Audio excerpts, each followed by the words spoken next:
আমাদের মতো ঘরে সারা মাসের জন্য মুদিখানার জিনিস তুলে রাখা হয়। তার মধ্যে অন্যতম থাকে মটর, ছোলা, কাবলি ছানা, এগুলো কিন্তু থাকে, কারণ সারা মাসে কোনো না কোনো সময় আমরা এগুলো ব্যবহার করি। অনেক সময় দেখেছি হয়তো দোকানেই জিনিসটা পড়ে আছে, তারপরে আমরা ঘরে এনেছি, তাতে কিছুদিন রাখার পরই ছোট ছোট কালো কালো পোকা ধরে যায়। আর পোকাওয়ালা ওই দানাগুলো, মানে মটর বলো বা কাবলি চানা বলো, ছোলা বলো, সেগুলো খাওয়া ভীষণ বিরক্তিকর এবং খাই না, বেশিরভাগ সময় আমরা সেগুলো ফেলে দিই। সেটা সত্যিই খুব গায়ে লাগে, কারণ এখন প্রত্যেকটা জিনিসের ভীষণ দাম হয়েছে।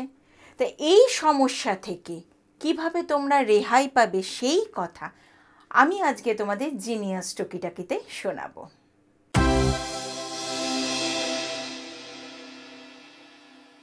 একই সমস্যায় কিন্তু সবসময় আমিও ভুগি, তাই আমি যেগুলো করি আর যেগুলোতে ভালো ফল পাই সেগুলোই তোমাদেরকে বলি। 2-3টে জিনিস আমি বলবো, তার মধ্যে যেটা খুশি তোমরা করে নিতে পারো।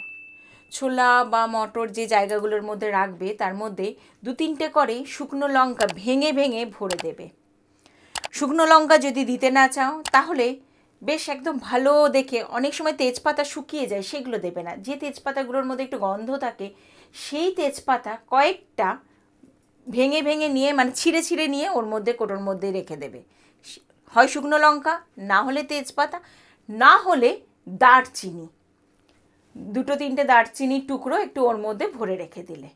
যদি 3টেও তোমরা না করতে পারো সেক্ষেত্রে আমি তোমাদের একটা দারুণ অপশান দিচ্ছি, সেটা হলো ফ্রিজের মধ্যে রেখে দাও।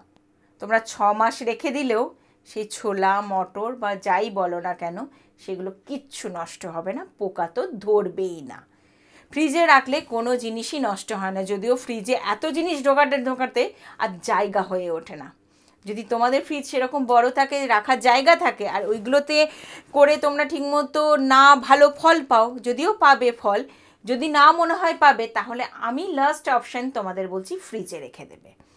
এটা করে দেখো, খুব উপকার পাবে, আর তোমাদের ছোলা মটর যাই বলো না কেন সেটাকে আর কিন্তু ফেলতে হবে না বা নষ্টও করতে হবে না।